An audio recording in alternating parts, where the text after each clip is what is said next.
பொறுமையின் பேரொளி. நோவா பொறுமையோடு 120 வருடங்கள் பிரசங்கம் செய்தார்.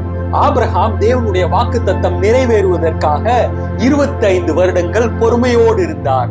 யோசேப்பு எகிப்தின் அதிபதியாவதற்கு 13 வருடங்கள் பொறுமையோடு இருந்தார். மோசே இஸ்ரவேலர்களின் தலைவன் ஆகிறதற்கு 40 வருடங்கள் பொறுமையோடு இருந்தார்.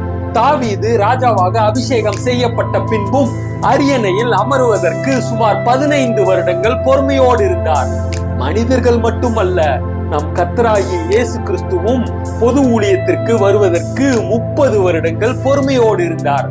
உபத்திரவத்திலே பொறுமையாயிருங்கள் என்றும் விசுவாசத்தை துவக்குகிறவரும் முடிக்கிறவருமாயிருக்கிற இயேசுவை நோக்கி நமக்கு நியமித்திருக்கிற ஓட்டத்தில் பொறுமையோடே ஓடக்கடவோம் என்றும் பவுல் கூறுகிறார்.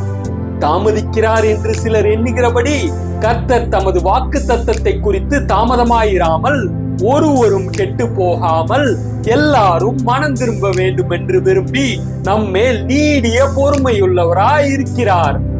கிறிஸ்துவும் பொறுமையாக இருந்தார். அப்போஸ்தலனாகிய பவுலும் பொறுமையோடு இருக்கும்படி போதிக்கிறார். பிதாவாகிய தேவனும் நீடிய பொறுமையுடன் இருக்கிறார்.